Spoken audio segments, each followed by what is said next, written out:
ஏமாற்ற முடியாது சொல்லி இந்த வாய்ப்பை தந்த நன்றி நன்றி நன்றி. Thank you. Thank you.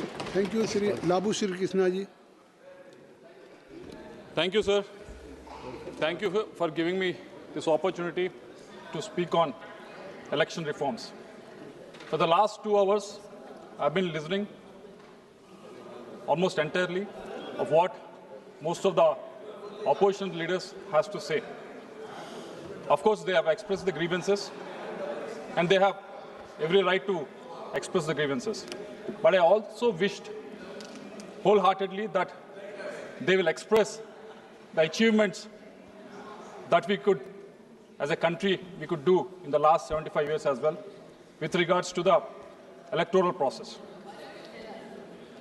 Sir, as Supriya ji has mentioned, I should tell because I'm representing Telugu Desam Party, and it's an experiment in this country. It's a beautiful experiment that happened. In 1982, in the month of March, Telugu Desam Party was formed. Unlike now, unlike today, where you have newspapers, social media, and television channels, back in that 1982, they were not there. And the elections was in 1983 January. So it was only 9 months time Telugu Desam Party had. N.T. Ramarao garu went ahead, announced his party. And the most interesting thing was, because it was a new party, it didn't have the symbol also. So Telugu Desam Party in its first election went into the electoral process without having an official symbol. Sir, the interesting fact is, out of 293 constituencies in United Andhra Pradesh, Telugu Desam contested 287 constituencies. And out of these 14 constituencies, they didn't have a proper symbol also. And Telugu Desam Party was victorious in 203 constituencies. And even in the parliament seats also, out of 42, Telugu Desam could win 30 seats. Well, in 1983, yeah. So when the party didn't have official symbol, when party didn't have enough time to campaign, still the voters have come forward and voted in favor of Telugu Desam Party and brought it to the into the power, sir. Why I'm telling you this is, this shows the intelligence and wisdom of Indian electorate. I wish the opposition leaders who have spoke on this would have expressed this idea also in this house, because a lot of youngsters are watching it. They would also appreciate it. Not only this, there are other things that we could achieve in the last 75 years. They compared Germany, they compared USA and all those things, all those countries. I wish when they are comparing with all these countries, they also should have compared in the way that India has given universal adult franchise, which the other countries couldn't do on the first day itself. For USA, it took almost more than 176 years after independence. After 176 years of independence, it could give it. United Kingdom, it took 96 years. Canada, it took 93 years after independence. France, it took 152 years after independence. But India, we could do it in the first day itself. And our electorate came forward, our citizens came forward and voted. And a lot of people have said at that time, like yesterday, I think Hudaji was quoting Winston Churchill also, that this experiment is going to fail because this is too alien to India. But election after election, we have seen the success of it. Not only that, I wish because this is a success, you should have actually at least expressed it. Instead of trying to just express your grievances, even the credit also he can take sometimes. माननीय सदस्य, please chair को address करें. And not only this, ma'am, giving the right to vote is one thing, but how you can make sure that most of the people can turn up and vote. In 1951-52, in the first election, there are 44.87% who have turned up to vote. And in the recent election in 2024, 65.8% have come out and vote. If you take out the urban constituencies and consider only rural constituencies like mine, it would go up more than 75%, ma'am. And the most interesting thing is, in the last two elections, in 2019 and 24, the women out-voted men, ma'am. This is the success that I think we should express it. But somehow they missed it, ma'am. And not only this, there's a maturity that has been shown in the voting patterns also, ma'am. They've been talking about various other things, but I want to put this on record. In the state elections that have happened after the independence, 385 times the election happened in various states for the assembly. And from the first 35 years, from 1951 to 1986, 56 times the government has changed in the states. And in the last 35 years, from 1987 to 2002, 133 times the government has changed in the states. So it shows the maturity, it shows how much educated our voters are about the society. So I think, I hope they'll appreciate this fact, ma'am. Sometimes you need to take the credit, but somehow they keep missing taking the credit, ma'am. And instead of doing that, all I'm hearing for the last 2 hours is vote chori, EVM source code, paper ballot. No one asked about vote chori when the Congress won in Telangana. No one asked about EVM source code or paper ballot when Congress won in Karnataka. They keep asking these questions only when they lose Haryana by a close margin. They lose Bihar by a huge margin. So these are the questions that they raise only when the results doesn't go in their way, ma'am. So I wish they go through the report, because yes, thanks for taking up Tamil Nadu, because this is coming from the newspaper that is published in Tamil Nadu only by Hindu, and I'm sure you are the Kanimoji senior member sitting here. Kanimoji senior member sitting here. He is the chairman of the workers' union of this newspaper. It's a very credible newspaper, the Hindu, and it has published the report. It has published this report. It has published this report. Of course, if you have gone through the articles that they published, even before the Bihar election also, if you have gone through it. जब आपकी बारी आए तब आप बोलिएगा, please बोलने दीजिए. आप बोलिए. No, it's okay. आप बोलिए, प्लीज. बोलिए. माननीय सदस्य, आप चेयर को एड्रेस करिए. So this is the report that have come out in the Hindu newspaper, ma'am, and it's a very credible newspaper. And before the Bihar elections happened, they also published Frontline as a magazine. There are a lot of articles that have come in this Frontline and also in the Hindu. They were on both sides. They were critical of SAR. They are in support of SAR. But after the election was over, they came up with this report. What they were saying in this report was they have analyzed two things. One, what was the election result in 2024 Lok Sabha election in Bihar, and what was the result in the constituencies in the assembly elections of 2025. Second, they analyzed is what happened in the constituencies where there were a lot of deletion of votes, what happened in the constituencies where there was less deletion of votes.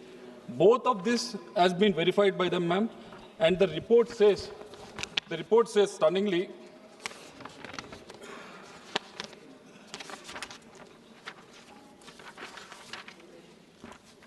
constituencies with the large deletions did not show higher gains for NDA or any other party.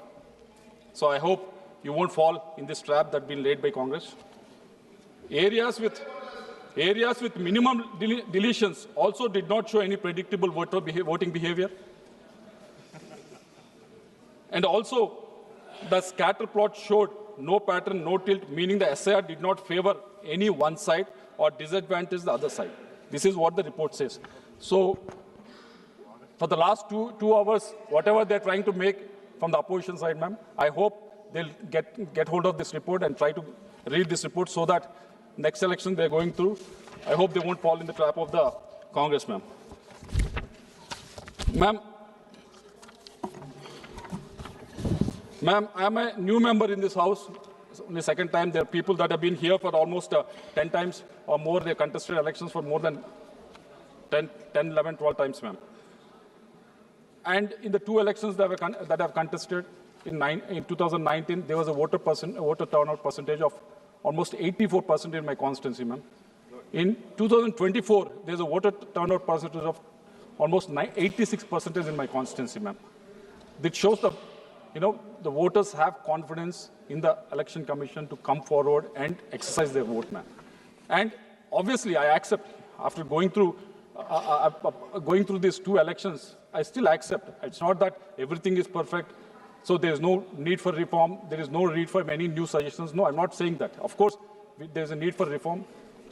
And starting with that, ma'am, we've gone through the election commission. They have invited us. We have given the report to them. And I request all the opposition parties also to go and exercise that. The first reform that we request the election commission through the law ministry is that adoption of a single unified electoral road for state, national and local body elections, ma'am. This is very much needed because every time there's local bodies, there's assembly elections and parliament elections. Most of the time, the electoral rolls are different. And also, they talk of biometric use of biometric in a voting ID, ma'am. But as the Supreme Court says, we cannot include them. And surprisingly, they are the ones, when that was brought into this house, opposed it. Because they said most of the schemes that are delivered to the citizens are done through the Aadhaar card. Because it is done through Aadhaar card, it helps the party in the ruling if you can combine both of them. So from Telugu Desam party side, what we request is, if not bring the Aadhaar data onto the voter ID, why can't we create the same iris, same thumb impression on the voter ID so that it becomes unique? And third one, ma'am, conducted targeted re-enrollment campaigns for migrant workers, tribal groups, and the elderly, ma'am. The fourth one, capacity building for BLOs and EROs, because this capacity building happens only 6 months before the election or 8 months before the election, but this needs to happen continuously every year. So I request the Election Commission to look into that. And increase the transparency and participation by booth-level agents. We, as a regional party who is in power in Andhra Pradesh, we have come forward and we have said, please implement SIR in Andhra Pradesh. That is our request. That is the request we put across to the Election Commission. And we want it to be, you are also the government. You are also in the government in the state. Did you forget that? You are not in the opposition. So you must be doing something wrong then. So you must be doing something wrong in Tamil Nadu.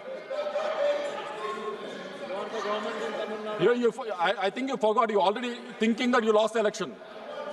Don't think you already lost the election. There's 6 months' time. So we want the BLOs to be trained, ma'am, so that from all the parties, we want them to be involved in this whole process. We're not just saying that bring one party BLOs and do it. Bring all of them so it becomes transparent.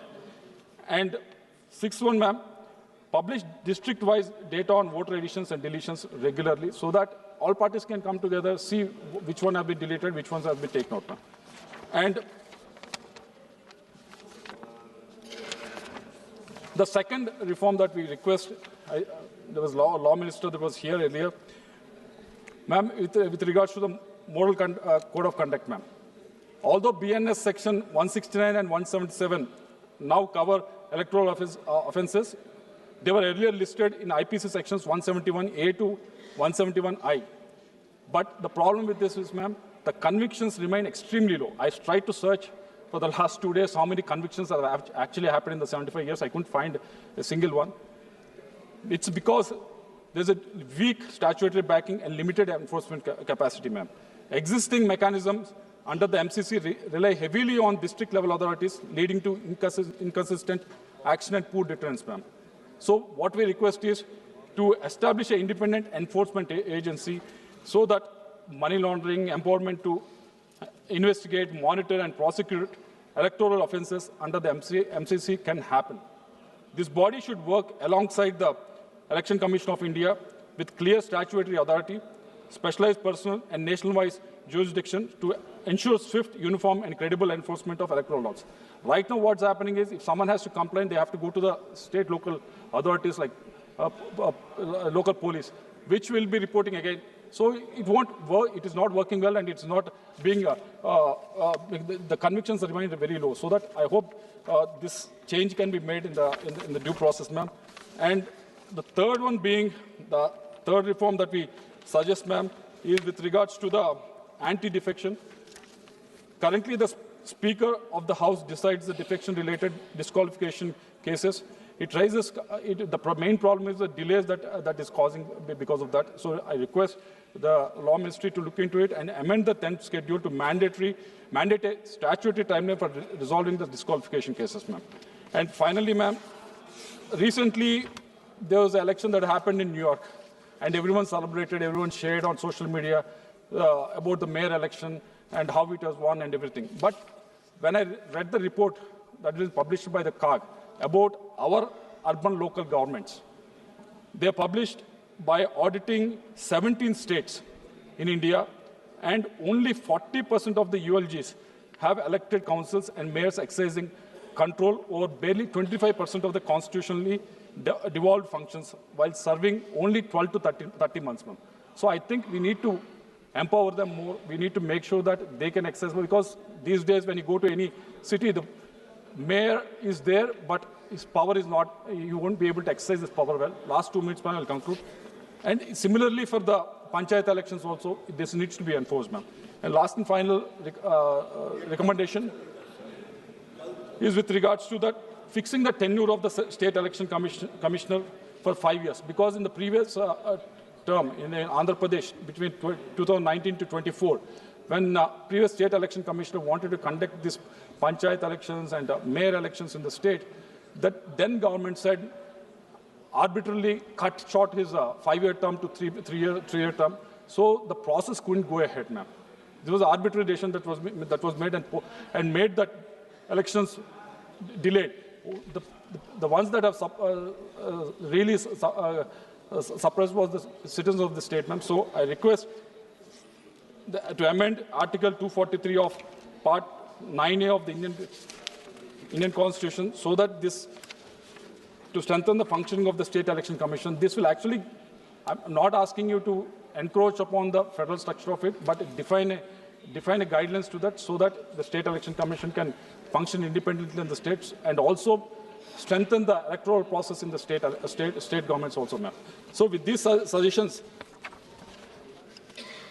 we are all here for maybe for a few years as MPs. Maybe some lucky ones will be here for maybe decades. But the ones that will stay here are the ones that will stay here are the institutions, ma'am. Institutions, we need to support them. We need to strengthen them. That is what we should work here. That is what we should be discussing about here. Instead of demeaning these institutions, we should be working towards strengthening them, ma'am. I hope all parties will come together, come forward and put the proposals on how to strengthen the Election Commission as an institution rather than demean it, ma'am. With this, I thank you for giving me the option. Thank you.